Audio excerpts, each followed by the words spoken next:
into the College Football Every Game on the Board podcast with our first guest up, Robbie Veno on Twitter at Rob Veno Sports. Rob, welcome in. How are you? I am good today, Drew. How about yourself? Good. Excited to get after the college football every game on the board. And of course, guys, this is the Sports Memo podcast. We do every game on the board in both college football and the NFL each and every week, wherever you're downloading your podcasts at. Remember, Sports Memo podcast and also simulcast on the WagerTalk YouTube channel. So, Robbie, first game up here. We're starting Thursday night, October 8th, Tulane at Houston, an AAC matchup here, 3:03, 3:04, the rotation numbers, 7:30 Eastern, 4:30 Pacific kick on ESPN. Going to be a lot of tickets written here, Robbie. 60 being the total. Looks like Houston, -6 in the hook or -7 at home, depending where you're shopping. What are you thinking in the Thursday nighter? Yeah, it's a unique situation, right, Drew? We always talk about game under the belt. How about 3 games under the belt for Tulane? Houston has not hit the field yet. They've had a couple of games canceled because of coronavirus, which brought me to our Tuesday show with Ralph, because you'll remember this. Ken Niumatalolo, the head coach of Navy, said Air Force had a huge advantage over him because they hadn't played a game, and all they had to do was sit around and study Navy film. They could have just studied themselves and had as much Navy film as they needed. But I don't know that applies here, because Houston, as we mentioned, they've been halfway into practice week a couple of times, only to have their games canceled on Thursday or Friday. So they prepared for different opponents. They haven't sat around until, the top of this week, October 5th, and gotten nothing but Tulane film. So Houston, regular work week for them against Tulane. Here's what I find, though. I'm a little skeptical of Houston hitting the field for the first time defensively against Tulane's running game. Tulane under Willie Fritz, it's pretty much a power running game. We saw it in full effect against Southern Miss. Not to say that Houston's defense is Southern Miss's, because Southern Miss has proven to be pretty poor. But still, tackling for the first time against Tulane, I don't think that's a team you want to go out and hit, or you're going to be successful hitting first time out. I can see an advantage for Tulane there in the running game, maybe even overall, just where the pads and the hits are concerned. But on the other side of that, I'd be very, very skeptical of Tulane's pass defense here. It's a pass defense that's only faced South Alabama, which, if we remember way back to when that game was played, South Alabama had a big day throwing the football against this team. They faced Navy, who had to come from behind from a 24-0 deficit. And how did they do it? They did it throwing the football against Tulane. Crazy that Navy doesn't even, practice throwing the football hardly, but they did it successfully against Tulane. And then, of course, the Southern Miss game was a rout.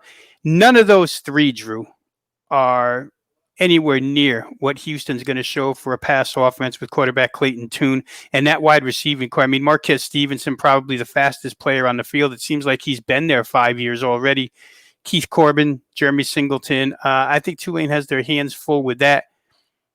On a positive for Tulane, when they get inside the red zone, they cash. They've been in the red zone 12 times this year, scored 11, but the bigger number is 10 of the scores were touchdowns. They don't settle for field goals. They kick touchdowns. So I think you might see a little back and forth in this game. I had to, I've got my own, I'll hold it up here. I've got my own weather sheet for this particular broadcast because we know about the hurricane. In this one, Drew, I don't think that it's going to affect things too much. I have 46% chance of showers or thunderstorms in the first quarter.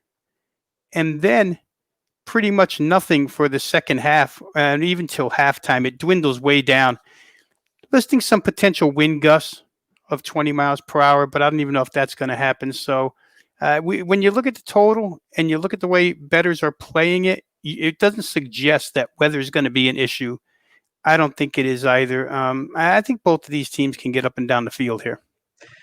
Robbie Veno, expert handicapper and expert weatherman. And this week, it might be important, guys, in both college and NFL to always look out for the weather in these games. We got a Friday Night Lights here up next, Robbie. 7 o'clock Eastern kick on ESPN. ACC action. Louisville at Georgia Tech. We're seeing Louisville -4 in the hook, 63.5 being the total. Downtown Atlanta, Bobby Dodd Stadium, Robbie. Yeah, and if he's going to keep posting his love for us in our show, Drew, then I'm going to keep giving mine back to Johnny Outlaw in the chat room. Loving the every game on the board broadcast that we do. Thanks for listening, Johnny. We appreciate it. Or watching now, right? I'm so used to saying listening, but now we do all video work. The Louisville Georgia Tech game again, city in the South. You have to worry a little bit about the weather. I would check it before game time. There could be some rain. There could be some wind. Georgia Tech plays at a brand new field. Right now, Drew, it doesn't look like it's anything significant. The significant stuff looks like it comes later Friday night, Saturday, but I would really check because we know how these weather situations can change. If we just go to the nuts and bolts of the fundamental handicap here, two teams that have had a week off, two teams that probably needed a week off. When we last saw Georgia Tech, it didn't look pretty. When we last saw Louisville, I think it looked less pretty against Pittsburgh. They go 1 for 11 on third down conversions against Pitt, and they allow 7 sacks. That Pittsburgh quarterback rush, we know, is probably amongst the top 10 in the nation. But certainly they got to Malik Cunningham and Louisville and really handled that speed that Louisville presents on the offensive end. Georgia Tech, no such match. Georgia Tech has not proven to have any pass rush this season so far. Of course, it's the second year of a rebuild under Jeff Collins, so we're going to cut him some slack. But opening day, when they beat Florida State, they happened to look real good defensively, and they happened to look pretty decent offensively with a true freshman quarterback. But it sort of went downhill the next couple of weeks. I think, Drew, for Georgia Tech, for anybody who's seen those games, it's more a case of shooting themselves in the foot than it is being unable to move the football. I mean, this is a team that can move it, got a lot of very good play calling. I'll add that in here. And a lot of game-breaking threats on that offensive side. So the true freshman quarterback has to learn to take care of it, Jeff Sims. And if he does, and you know, he's got a Louisville defense here that really doesn't stop anybody. I came out week 1 after the Western Kentucky game and sort of praised their defense, only to have to go back and eat my words because Western Kentucky just hasn't proven to be a good offense whatsoever. Again, much like the Houston-Tulane game, it seems to be one of those matchups where you like both offenses against the defenses. They seem to be the best matchups on the field. I think the week off for Louisville, a team that, you know, preseason, many people, and I think when you, I, and Ralph did our ACC preview, I think we sort of listed Louisville towards the top of the ACC. So there were expectations there, unlike Georgia Tech, where there weren't any. The week off probably helps Louisville a bit more. It helps Coach Collins, too, try and, you know, shore up some bad habits. But I think Georgia Tech's probably a step behind. So I would look towards Louisville, although the money has not come that way, right? Louisville opened 6.5, now pushed down to 4.5. So there's certainly support for Georgia Tech in this game. But I think Louisville's probably the better side here. All right, Robbie, that does it for the weeknight games. We have Saturday action here, guys. We'll go 3:07, 3:08 up next, 7:30 Eastern kick here on SEC Network, Robbie. Mississippi State at Kentucky. We're seeing the Wildcats laying 1.5 hook or 2 at home, 58 the total in Lexington, Rob. Yeah, here's one, Drew, and I'm going to go to my trusty weather report from earlier this morning where rain is probably going to be prevalent during the game. It's listed as showers, but steady showers for 4 quarters, between 70 and 75%. So I think you can expect that. But there's minimal wind, hardly any, 6 to 9 miles per hour. It's going to be a rainy, humid night in Lexington, Kentucky. The humidity is going to get up to 95% in this contest. So certainly we might see some cramping up, knowing that Mike Leach wants to go no huddle, hurry up tempo all the time. So the Kentucky defense is going to have to be, you know, pretty well hydrated and ready to roll here. This is an interesting matchup one more time because it seems like what one team does best, the other team can't handle. I speak from an offensive standpoint here. Kentucky last week in defeat to Ole Miss. And for those who saw it, that's an agonizing loss for Kentucky. They go to overtime. They score a touchdown first. They shank the extra point. Ole Miss goes down. scores their touchdown, makes their extra point. So college kickers, Drew, there they are again for us, providing difference makers. But Kentucky ran for 408 yards in that game. And that's the Kentucky we know from last year. And it's not even necessarily an all-run offense, but with Terry Wilson in there as their quarterback once again, and his ability to run in that backfield and that offensive line, they outgained Auburn. I think they gained like 384 total yardage-wise against Auburn, so they weren't bad offensively against a very, very good defense, but they were superb against Ole Miss running the football. And for Mississippi State, they've handled the run pretty well so far. However, I'd caution using the overall statistics, right? Mississippi State, if I just go to true rushing yards and throw the sack yardage out of it, they've only allowed 201 rushing yards so far this season. That's really good in college football, 100.5 yards per game. But the opposition to me isn't the strongest running, and it's not in the class of where Kentucky is. Let's remember LSU was in their home opener with a whole bunch of things going on offensively, new players, and basically a passing attack, not a rushing attack. Mississippi State contained them. They went back. They contained Arkansas, who is in a full rebuild. So I don't know that I'm going to put a lot of stock in those two games defending the run for Mississippi State. I think Kentucky can have their way where that's concerned, maybe open up some passing. For Mississippi State, however, this is kind of crazy because heading into the season, UK thought that they had a really good secondary, veteran secondary, but it hasn't proven out that way. They have not picked off a pass yet. They don't necessarily get to the quarterback either, so those go hand in hand. And their pass defense, last week, Ole Miss completes almost 83% of their passes. The Ole Miss offense under Lane Kiffin, not exactly Mike Leach air raid, but I would say there's some similarities there as far as the passing game is concerned. A lot of quick-hitting stuff, then followed up by the deep ball. So Kentucky may have trouble here. Mississippi State may have trouble here. Total has jumped. I think the people who got 55.5 probably got a good number, but now at 58.5, you've crossed 56, you've crossed 57, you've crossed 58. All of those are key numbers. Scores fall on those numbers all the time. So it makes it a little bit more difficult here. And then with the weather concern, it could be a little bit out of reach. Both of these teams need a win, but boy, Kentucky needs it more, Drew. 0-2 already. I know it's a West-East matchup, not necessarily the most dire win situation, but Kentucky at 0-2, I think, again, Mike Stoops and his team had a lot of hopes coming in. I think they put up a pretty good effort here in Lexington, and, under a field goal, I'd try them. We'll head to the ACC for the next three games here, all competitively priced. 309, 310 Duke at Syracuse, 12:30 Eastern kick. We got the Fightin' Cutcliffes here for Duke, -2.5 on the road, 51.5 the total in Syracuse, Robbie. Yeah, and I asked myself the question, Drew, is there really 46.5 points difference in this game between last year's and now? Last year, Syracuse goes to Duke and absolutely murders them.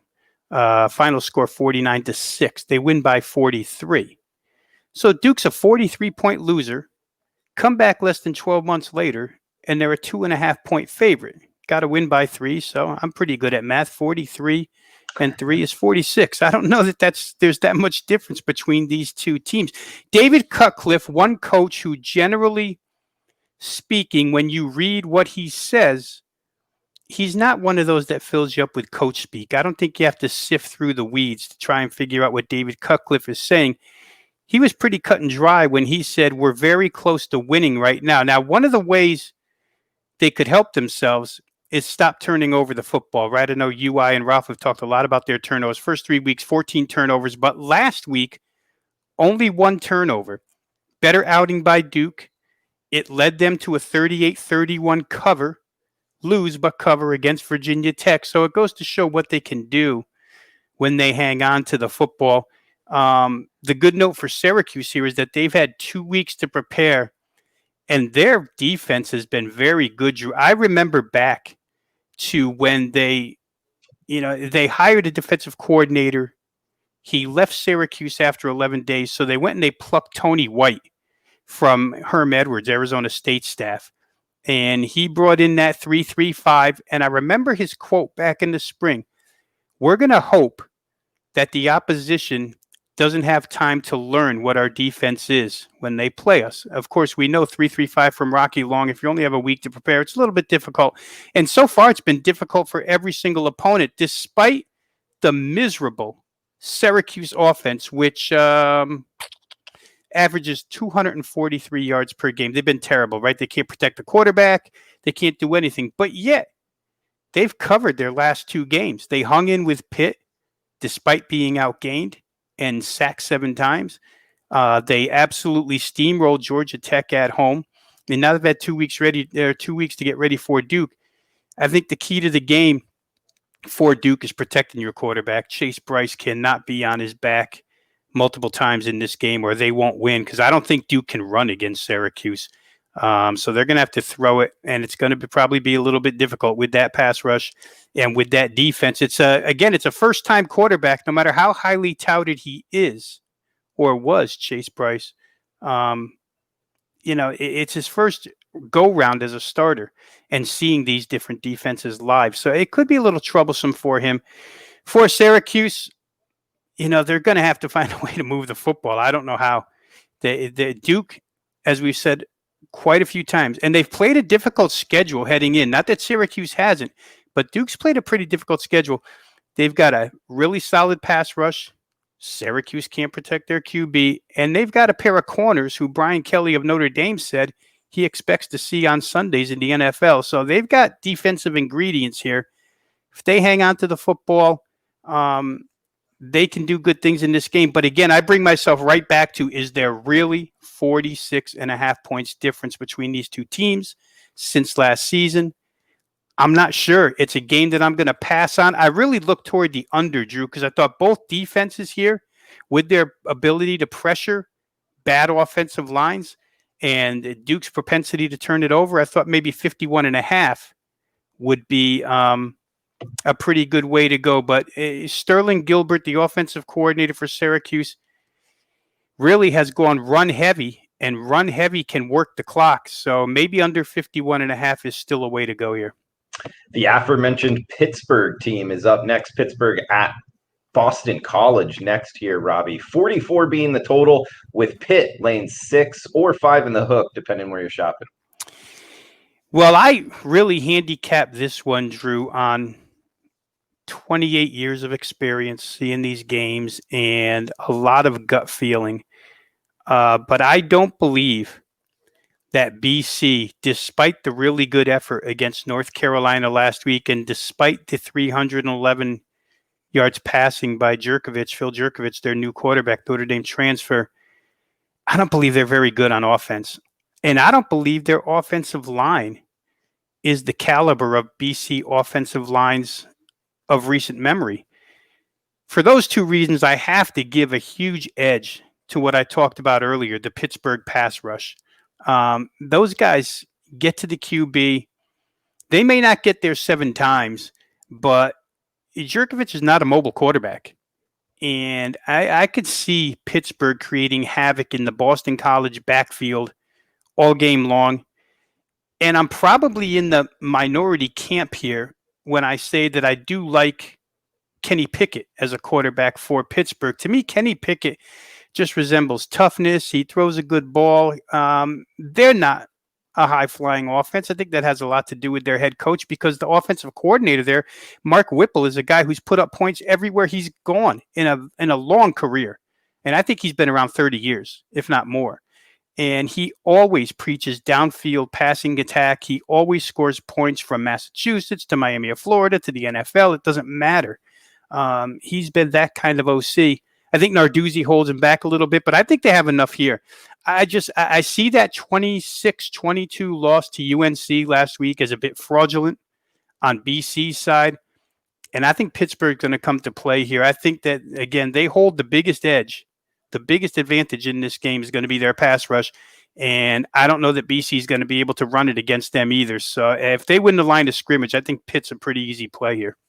He's Robbie Veno on Twitter at Rob Veno Sports. Check out his packages, WagerTalk.com. He's hot in the NFL right now, guys. So actually 15-6, 71% in the NFL right now. So check out his NFL work or college football, WagerTalk.com. Staying in the ACC here, Robbie, we got NC State at Virginia up next. We're seeing the Wahoos here, -9 in Charlottesville, 60.5 being the total. Boy, they've looked good. I mean, for a team that didn't play for a long time, they came out of this shoot pretty good. Again, with the new quarterback, and I'll go back to preseason, and you like to see how other players on the team react to a quarterback change. And even former players, Drew, the former quarterback here, Bryce Perkins, who we all came to love as a dynamic dual threat last year, even he said, Virginia's going to be just fine with Brennan Armstrong. If anybody had ever seen him in practice, you would know. And he's a bigger guy than Bryce Perkins. He's not a little guy. I think he goes 6'6". But even Perkins said back in the spring that his running is definitely different than mine, but he always ends up gaining yards. And if we look back to last week, I think he had 86 yards rushing in that game last week. So we have to consider Armstrong's running ability here, along with his arm, which is pro caliber. I love the offensive coordinator here, Robert Anae. I love the way they brought Virginia along progression-wise, because remember, Robert Anae is a true up-tempo spread guy who's learned all forms of the up-tempo spread. I mean, he coached under Rich Rodriguez and learned the, run-oriented spread, and he coached under Coach Leach and learned the air raids type of spread. So he knows it all, and it took a few years. But if you go and check Virginia's total plays going back to last year, all of a sudden they're going fast. And no longer is Virginia the type of team that you compare to a car stuck in city traffic. I mean, they rev it up right now. And he trusts his offense. They're performing pretty well. NC State's defense is absolutely miserable. They've got issues. Dave Doran admitted to that. Well, you'd have to admit to it. All you have to do is look at the numbers to prove it.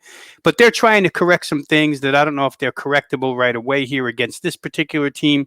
On the other side, we had to wait 3 weeks to see Devin Leary take over as quarterback for NC State. Now, Devin Leary, for those who remember, was a true freshman last year who got thrown to the wolves in the last 4 or 5 NC State games. I mean, a banged-up, injured team. Their injury list was as long as any in the nation last year.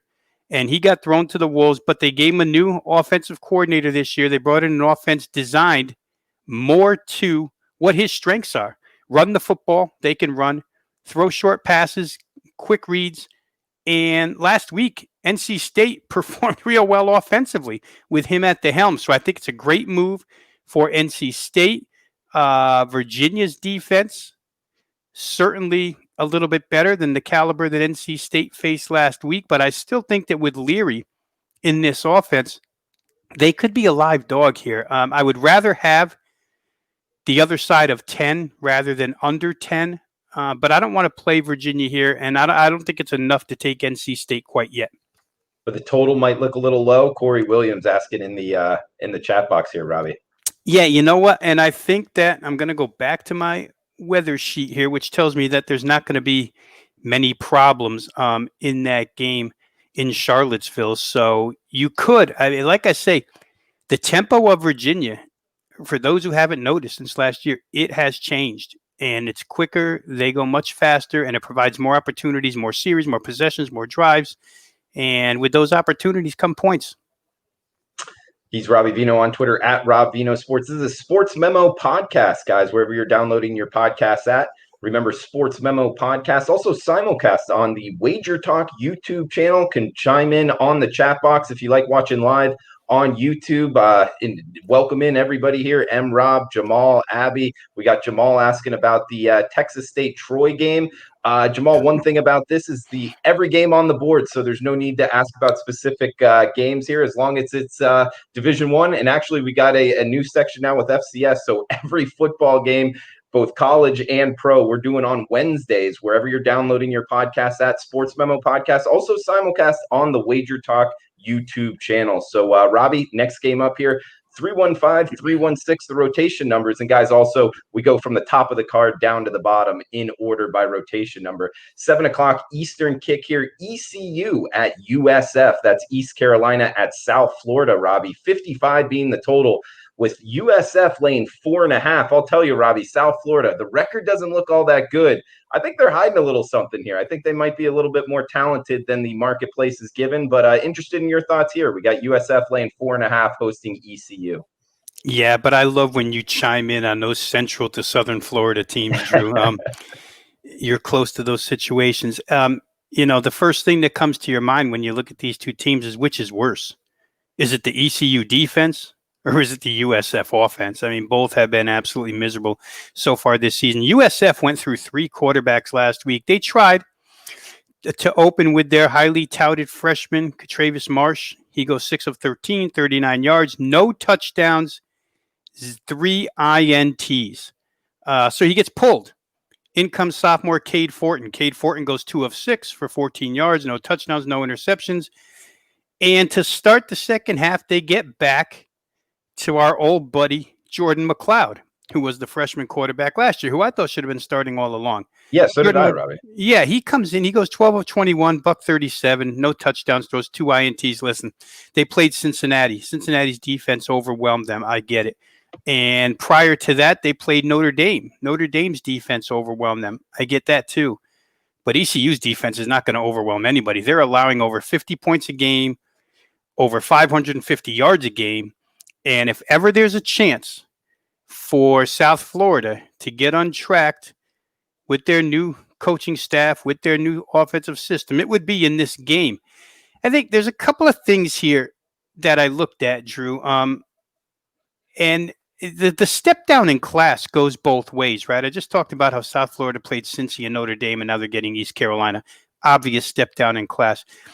But I think for East Carolina, defensively, they've been shredded, but they have faced 2 pretty good offenses already this season, right? UCF is as good an offense as there is in a nation. And we know from our true love of the Sun Belt that Georgia State's a good offense too. Good. Yeah, you're right. They're pretty good. 49 points last week against this defense. So for them, this is a definite step down in class. If their defense is ever going to show any life, it would happen here against South Florida, a team breaking in a new system, not really sure who their quarterback is. I tried to look as of the time when we came on, Drew. I could not find who they're going to go with, who Jeff Scott chose as his starting quarterback this week. So it may be a little secretive, or maybe I just missed it. If anybody's got that info and you're listening, watching the show, go ahead and post it for us. When you try and break down which step down in class is more significant, I'm not sure. I just know that I've watched both teams play. And here's what I found interesting about East Carolina last week, and probably why I would lean South Florida in this game. As good as they are offensively with Holton Ahlers at quarterback, and as quick as they go and as many opportunities as they have to score, last week they don't even get to 300 total yards against Georgia State. That shouldn't happen. And last week they didn't score an offensive touchdown against Georgia State. So to me, those 2 numbers right there, offense couldn't get to 300 yards, offense couldn't score a touchdown. South Florida is every bit as good on the defensive end as Georgia State. I could almost see a repeat of that happening. I could see USF having a couple plays break free. And I will say this, it's important to be a little bit proactive when you handicap. So when you find some little nuances, quotes, or things you see, Charlie Weiss Jr., the offensive coordinator for South Florida last week, with his true freshman starting the game, showed what he wants to do with this offense. They pushed the ball down the field in the passing game a lot. Now, the kid threw 3 interceptions, and he's inexperienced as heck, but Charlie Weiss is not going to back off throwing the football down the field, and you can do that against ECU. So for me, I think it would be USF. I think they may complete some of those downfield balls this week, which will give them a little bit of confidence. And I do think their defense every bit as good as Georgia State's. So for East Carolina, they might not get untracked here against USF. All right, Robbie, and we got our friend Ski Prophet, WagerTalk.com. Check him out, guys. He's saying, "What's up?" Tom Herman is a dog, small dog, but still, he's he's looking towards the Longhorns, and that's a game we'll actually talk in the next section. So, but Robbie, we got 2 games left in this section with Ski Prophet listening as well. Number 7 ranked Miami Hurricanes at the number 1 ranked Clemson Tigers. We're seeing Clemson -2 touchdowns at home, 63.5 being the total. And guys, a little shout out to the show just yesterday, Best Damn College Football Show, which Ralph Michaels joins Robbie and I. We broke this one down in length. So Robbie, I'll throw it to you quickly here because time is of the essence. But Miami Clemson, interested in your thoughts. First thought is you and I, we both love Ski. Glad to see he's sobered up from his birthday now. We share the same birthday. Glad you joined us, Ski. I'll go quick here, Drew, because you're right. We did cover it. And for anybody who wants to see it, go to the Best Damn College Football replay and go ahead and watch this. My first thought on this game, as I told you and Ralph, was, is Clemson overvalued? They're a 3-0 team that's 0-3 against the spread. But the number that they're laying here against Miami is significantly lower than any other number they've laid so far this season. So their second halves have been tough because for Clemson, they led Wake Forest 27-0 at halftime, but they lost the second half 13-10. They could not extend margin. They led 49-0 at the half against Citadel. The second half went 0-0. We understand that because Dabo unloads the bench against FCS Citadel. They led Virginia last week 24-10. And they barely won the second half, 17-13. They couldn't extend that game either. So that's a question for me. I definitely think that it's attributed to their lack of downfield threats, wide receiver-wise. They may prove me wrong tomorrow.